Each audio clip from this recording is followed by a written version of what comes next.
If you found out your brother quietly moved $12,000 out of your late mother's bank account the week before she died, and then stood at her funeral acting like the grieving, devoted son, would you still put him in charge of her estate? Because I didn't. And now half my family thinks I'm the monster. Okay, so, my mom passed away in March after about 18 months of declined dementia, then a fall, then everything at once. She was 68. It was fast and brutal, and we all knew it was coming, but knowing doesn't actually prepare you for anything, does it? There are three of us kids. I'm the oldest, my name's Dana. Then there's my brother Marcus, who's 2 years younger than me, and our little sister Bree, who's the baby by 6 years. Growing up, Marcus and I were close, like genuinely close. He was the person I called when things got hard. And when mom started declining, he stepped up, drove her to appointments, helped her sort her paperwork, was over at her house almost every weekend. I live about 3 hours away, so I couldn't be there as often as I wanted. I'll own that. That distance matters, and I felt guilty about it every single day. Mom updated her will about 8 months before she passed, and she named Marcus as the estate executor, which made sense at the time. He was present, he was involved, he knew her affairs. I didn't push back on it, I trusted him. The estate itself wasn't huge: the house, some savings, a small investment account. Maybe 300,000 total once everything was figured out. Enough to matter, enough to cause problems. Mom died on a Thursday. The funeral was the following Monday. And somewhere in that stretch of days, while I was booking flights and calling relatives and trying to hold Bree together over the phone, I got a notification. I was still on my mom's joint checking account. Had been for years, from back when she first asked me to help manage bills. Marcus didn't know that. And on the Tuesday before she passed, while she was in hospice, unresponsive, a transfer went out. $12,200 to an account I didn't recognize.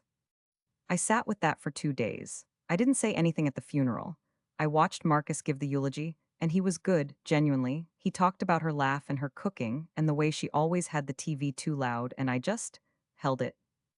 After, when we were back at the house, I finally asked him about it. Quietly, just the two of us in the kitchen. I said, Marcus, there was a transfer out of mom's account last week. 12,000. Do you know anything about that? He didn't flinch. He said, yeah, she asked me to move it. She wanted to make sure I had access to cash for funeral costs and any immediate expenses. I said, she was unconscious, Marcus. He said, she told me to do it weeks ago. I was just following through. And maybe that's true. Maybe she did tell him that. Mom trusted him completely. It's not impossible. But there was no note, no record, no conversation I was ever part of, just his word. I went home and I called the estate attorney, a woman mom had used for years, and I told her what I found. She said Marcus had the legal authority to make that transfer given the account set up, and that if mom had verbally instructed him, there wasn't much to dispute. She also said, carefully, that I had the right to formally object to him serving as executor if I had concerns about his handling of assets. So I did. I filed the objection. The court didn't remove Marcus automatically. That's not how it works, but my objection triggered a review, and the attorney recommended that a neutral third party be brought in as a co-executor while things were sorted out. Marcus was furious. Like, I have never heard him talk to me the way he talked to me after that. He said I was accusing him of stealing from our dying mother. He said I had abandoned her for years, and now I was swooping in to blow everything up. He said mom would be disgusted with me. Bree sided with him mostly. She called me crying, saying, why are you doing this? He took care of her. You weren't even here. And that one hit. It hit hard because she's not wrong that I wasn't there the way he was. My aunt, my mom's sister, sent me a voicemail calling me vindictive. Said it was bad enough losing my mom without me starting a family war over money. And here's where I have to be honest with you. I don't actually know that Marcus stole anything. I don't have proof. The transfer might be exactly what he says it is. He might have spent every dollar on exactly what he said, and I might be tearing my family apart over a legitimate instruction from my mother that I just wasn't told about, because I wasn't around enough to be told. But I also know that $12,000 moved out of an account while my mother was dying, and the person who moved it is now in charge of the estate, and no one can show me a single piece of paper that says she wanted that.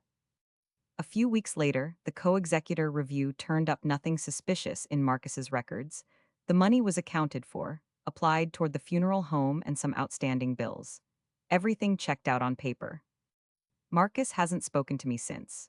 Bree is civil but cold. And I'm sitting here with a clean report in my hand and a family that barely looks at me anymore, wondering whether I protected my mother's wishes or whether I just punished the one person who actually showed up for her.